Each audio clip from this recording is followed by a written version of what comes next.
Welcome to the Jack Mountain Bushcraft Podcast, episode 119. Welcome to the Jack Mountain Bushcraft Podcast with your host, Jack Mountain Bushcraft School founder and Master Maine Guide, Tim Smith. I'm your host, Tim Smith. I'm a registered Master Maine Guide and have been a full-time outdoor instructor and guide since founding the Jack Mountain Bushcraft School in 1999. We help people become more skilled, more knowledgeable, more experienced, and more confident in the natural world through our bushcraft and guide training semester programs and multi-week canoe and snowshoe expeditions. You can check out the show notes to all of our podcasts at blog.jackmtn.com. If you're interested in learning more about our college-accredited and GI Bill-approved programs, visit the Jack Mountain Bushcraft School on the web at jackmtn.com. And check out our online network and digital learning academy at bushcraftschool.com. Hello and welcome back to the Jack Mountain Bushcraft Podcast. I'm your host, Tim Smith, and I'm recording this on November 20th, 2023. Had a busy year here. Just wrapped up our field school season with the Autumn Woodsman a week ago and have spent the last few days cleaning up, putting things away, and getting ready for winter. We always have a pretty significant snowfall around here, and anything that's kind of left out laying around disappears, and hopefully you can find it again in the spring. So was happy to get everything put away, get all the camp buildings and sheds all buckled down for the winter, and now I guess we're ready. So kind of bring it on, Mother Nature. So now that we're done with sort of the field school for the year and all of the chores, getting everything set, now it's time to try to catch up on all the internet-based stuff. Get the podcast going again, shoot some video, and just be in touch with kind of the people out there that pay attention to us. So the thing I want to talk to you about today is to just touch base about the 2023 season and the experiments that we ran this year. I always like to tell the story or describe it as such that I started the Jack Mountain Bushcraft School in 1999, right when I finished my graduate degree in education, and have been at it full-time ever since. So, since starting that, I've basically been running an educational laboratory. And every year we try some new things, and we're always trying to see, hey, what worked really well and what didn't. So this morning I just want to touch base on that. So the first experiment that we ran in 2023, the Expedition Instructor program, or the XI program. Now, we've had this thing for a number of years. All of the staff that ends up working with us have successfully completed it, but this was the first year where we tried to tie it all together, where it was such that someone could come out here and spend 6 consecutive months in residence at the field school, going through a variety of programs, and end up with that XI certification. So what it entails is a number of phases. Phase 1, successfully complete the 9-week Wilderness Bushcraft Semester and get a journeyman certification. Phase 2, successfully complete the 4-week Wilderness Canoe Expedition Semester and get the Engagé Level 1 and Level 2. Section 3, complete the Primitive Wilderness Living Practicum. And Section 4, what we had been calling be a TA, but I think in 2024 we're going to change this wording around a little bit and call it a Journeyman Level 2 certification, which is where they come and help out on a course and really learn the back end of what it's like to run programs, to be guiding trips, to be doing all the planning, the lesson planning, and kind of all the back end stuff. And we created it to give people a leg up who wanted to enter the industry and be successful at it. So, how did it work? Well, we started with the idea that we would take 6 people for this specific program, and it didn't work out great. We ended with one person successfully completed it. So what we had was people who, there were a lot of physical injuries going on. There were some people who kind of lost interest over time. And there were people that realized, hey, maybe they just couldn't physically hack it. So it's a bit of a grind living at the field school, especially this year. We started with the 4-week canoe expedition, and it was cold. and it was windy, and Mother Nature was not super accommodating to us. She wanted us to not be successful. There's one memory that comes to mind. I think it was the first week of the course. We had been in canoes only like one day so far because it was so cold and snowy that first week in May. And we were trying to paddle the 7 miles from the field school down to Ashland just to get some miles under our belt to kind of get the canoe strokes to come together for people. And, we put on the water, I don't know, at 9 a.m. And, by 9:30, it was blowing 35, 40 miles an hour out of the north, which is a direct headwind. So like if even though it was super high water spraying and the current was ripping, if you weren't paddling as hard as you could, you were getting blown back upstream. So we had a lot of instances like that, which just made it hard. So that was an interesting experiment with the expedition instructor trying to do it like that. And I think we're going to try it one more time. We're going to try it again for 2024 because maybe this year was a fluke. Maybe it just didn't work out for the people involved. But, we're going to give it one more shot and see, because why not? But it does take a lot of effort. It takes a lot of energy to put something together like that where, the people don't have a break, both on the student side, which I already commented on, but also on the instructor side. So I guess my point is that if we're not going to have people complete this thing, it might be easier from a scheduling perspective to build in more breaks into the field school season, both for students and for instructors. So the second experiment that we ran this year is moving the Canoe Expedition Semester back to May. So the Wilderness Canoe Expedition Semester is our 4-week guide training course where we take people out and basically living out of canoes, covering a lot of miles, and learning all the skills and associated skills with canoeing and living on wild rivers and living with the big blue sky as your ceiling. So it was a really interesting year. We had certain plans that we had planned, and these things always go awry because it's really hard to plan for those things because everything is dependent on, number one, what we accomplished today is going to have a huge impact on what we do tomorrow. And number two, the water levels on the various rivers. We make a plan. So, for example, this past year we had planned to canoe the St. John River in mid-May, but the St. John River is notorious because there are no headwater lakes. It's notorious for having a ton of water in it, and then 3 days later, it's almost bone dry. And that definitely happened this year. I know a couple of other Maine guide services had to change their plans. They had the St. John River trips on the schedule, and they ended up doing Allagash trips just because the water level dropped so fast this year. Typical for northern Maine, we had a ton of snow, and then, they didn't get any rain in the St. John for a couple of weeks, so the snow melted, it all ran off, and then the water was super low. Other rivers that we were on this year maintained very high water levels all summer. It was a very weird year weather-wise, and I'm sure anybody out there in podcast land could sort of commiserate with that. I think globally the weather's getting a little bit wonky.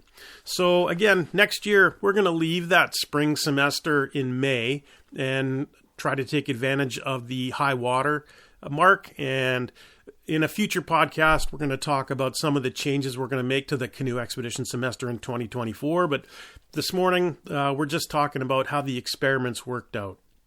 One of the other nice things about May around here is almost the entire month of May, we usually have bug-free. When we start, it's almost late winter, like late April here is sort of like late winter. But it's nice. The days are long, the snow is melting, but it's definitely not warm. So one of the other things that we sort of fought against on the Canoe Expedition Semester this year, because it never really warmed up until the middle of June this year. So we weren't able to get people into the water for canoe rescues and stuff because it was a hypothermia thing. A couple of people did swim. I swam a few times on the canoe expedition, but it was just kind of cold. So we figured we'll give it one more shot next year, and then maybe we'll go back to doing the canoe expedition in the summer when we can be in and out of the water quite a bit better. So yeah, those were the two big Well, I guess there's one other. The flip side of moving the canoe semester to May was we moved the spring semester to the summertime. And that was a huge, huge success. We ended up getting several more college students on the semester than we usually get because it didn't conflict with their academic schedules. We had a great group. We had lots of fun, lots of growth, and it was, I'd say, a huge success. So the big challenge we had going through the summer was, again, Mother Nature throwing the monkey wrench into the plans. Number one, it rained a lot. Like, it rained all the time through the summer here. The Aroostook River never got its usual summer low water. It just stayed super high the entire time. And as a result of that, the bugs were pretty horrific this year. Yeah, just rugged right up until it started frosting early October. And one of these years, I'm going to write an article about the many, many seasons of biting flies in northern Maine, right? Because it's just, they don't all come out at once, and they all seem to have their little niches. So you start in the spring, in the early spring, and usually we get a few mosquitoes, but they're not bad. And then the black flies come out, and depending on where you're camping, if you're camping near clear, fast-running water, they can be absolutely brutal. And the thing about black flies is they land on you, and then they climb up like under your garments to bite you. So they won't always bite you like at your ankles, say, if you're wearing long pants. They'll climb up inside your pant leg and bite you up somewhere up above. So, the tricks for keeping them away, tuck your pants into your socks and stuff. Then after the black flies have their say, then the mosquitoes come out, really hardcore. And we're just thankful up here the mosquitoes don't carry any bad, like tropical diseases. And also that they're pretty dumb and pretty easy to take care of. So the way that we take care of mosquitoes when they're real bad, smudge pots, which become your best friend if you're ever out here in the North Woods when the bugs are real bad. Smudge pots, like an old coffee can with a bunch of holes poked in it. So basically you carry a smoky fire around with you. But smudge pots and physical barriers, so covering up, long pants, long sleeves, a big wide-brimmed hat, things like that. And then after those guys come out, then we start to get the deer flies and the horse flies. And these are big insects. And when they bite you, they take it feels like half a pound of flesh out of you. And they can be pretty bad. They were pretty bad this year. I wear this big wide-brimmed hat. And when they're bad, I'm walking around and I'm just hearing these things just flying into the hat, the crown of the hat, just wham, wham, wham. It's like they're just throwing themselves at it, trying to break through. So not super relaxing when those things are really bad. And then this year was sort of an outlier from my experience in northern Maine, is that the little no-see-ums, the little midgies, sometimes they're called, they were really bad. They were the worst I've ever seen them, and they lasted right up until the beginning of October. So it very sort of out of character for the land here to have those things be so bad so late. And of all these flies, they're the only ones that I personally get a reaction to. It's always interesting, people who don't have a lot of experience dealing with bugs will usually have a reaction to one of them. So some people get really bad welts from black flies. Other people get tore up by the mosquitoes. My body tends to do pretty well with both of those. But when the little no-see-ums are real bad, I get welts, I get just chewed up. And every now and then I get bit so much that level of the poison that they put into my body gets a little too high. I get lightheaded, so I got to sit down and drink a bunch of water and flush all that stuff out. But it's always interesting to see what the reaction people have to the different bugs. So those were our 3 big experiments this year. Again, the XI and the canoe semester, worked out okay. Probably the XI not so great with the amount of people that finished. And then the canoe semester was good. We had high water, we had everything. It was just cold and hard to get people to embrace getting in the water when it's cold like that. But we did have high water, even though we had to redirect away from the St. John River. Something else we had this year that I just wanted to comment on was a lot of trips to the hospital. We had a lot of trips to the emergency room. We had a couple of people this year, they drove across country to get here, and just that drive of coming across country just physically beat them up so badly that they weren't able to really participate a ton on the course on the more physical side of things, just because they arrived and had to start going to like physical therapy, things like that. So if you're ever coming out here to the field school, number one, we're a long ways from anywhere, so there's probably a significant driving component involved. But number two, realize that long drives day after day, they don't play nice often with people's bodies, and it can beat you up pretty good. So I think it's not a great idea to leave the West Coast 2 days, 3 days before the course and try to do 3 18-hour days to get to the East Coast or something like that.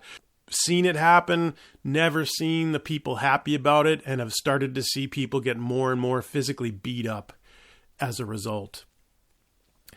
A couple other things, just kind of housekeeping, a couple of new field school developments this year is that, number one, we put a wood stove in the Athenaeum to turn that into a 4-season teaching area. And, the basement floor there is kind of our workshop, wood shop. And then the classroom upstairs, we have the ability now to keep it super warm even in the winter. So winter programs will probably start there. Number two, we added a new lower parking lot to the headquarters area up here, which we're going to work on keeping snow-free, and that's going to basically be the student parking lot for winter courses and for early spring when we have trouble getting down the road into the field school. So that ended up, kind of interesting. I never knew we had to do this, but had to get a permit from the state in order to put in a culvert, to put in an access, because the way the Garfield Road is the state helps to maintain it. So it was a bit of a production, much more than I thought it would be when we initially thought about adding that. So in addition to the new parking lot, the headquarters cleared a bunch of brush. A couple of trees came down. So we're building like a teaching area at headquarters and a little campsite with a couple of tent sites and spots for if people want to car camp or stay in their van or something. So we're going to have space for that here. And lastly, in order to make us more off-grid friendly, even though the headquarters is on the grid, is we got another bison pump for the well up here. Now, if you've ever been to the field school, you know that we have awesome water here. And the way that we access it is we've got a well in Moose Vegas. We've got a well by the guide shack. And sitting on top of the well casing is this thing called a bison pump. And they used to be made in Holton, Maine, just down the road. But now they're made by a company in Arkansas, I believe. Anyway, this thing is designed to be a deep water hand pump. So it can pull up from, 60, 80, 150 feet down. It can pull that water up. So it can also sit right on top of a submersible pump. So if you live in a modern house and have a well outside, you've got a submersible pump in the bottom of your well that pumps the water up and comes out your faucet. The downside is if you ever get hit by lightning or other reasons why that pump might fail, then you're sort of out of luck and you don't have a good way to access your water. So the way the bison pump works is it'll sit right on top of the well casing that already has a submersible pump down in it. And you can, even if you lose power and you can't make your faucets work, you still have access to your water. So that's what we have at HQ now here, so that people can come and pump water by hand whenever, because it's outside, so it's no big deal. So we've got that going just in order to try to make the field school more sustainable and to give us more options as far as teaching and running programs. So yeah, that about wraps it up for kind of what went on here this year in our experiments. And again, there'll be more stuff coming through the podcast for talking about changes we're planning to make for the canoe expedition for next year. They're not huge, but again, I don't want to get into it right now. We'll get into it later. So the next thing for me is I'm going to take the show on the road and go see some family members.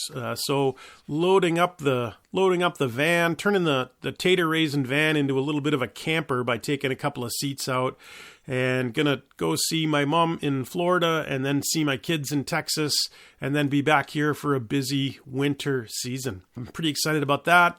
Again, it's November 20th. We've already had about 5 snowfalls here, and overnight last night we got not quite an inch of snow, but looking out the window now, it's just beautiful. It looks absolutely perfect. So, yeah, thanks for listening, and we'll be back with another podcast before too long. Have a great day.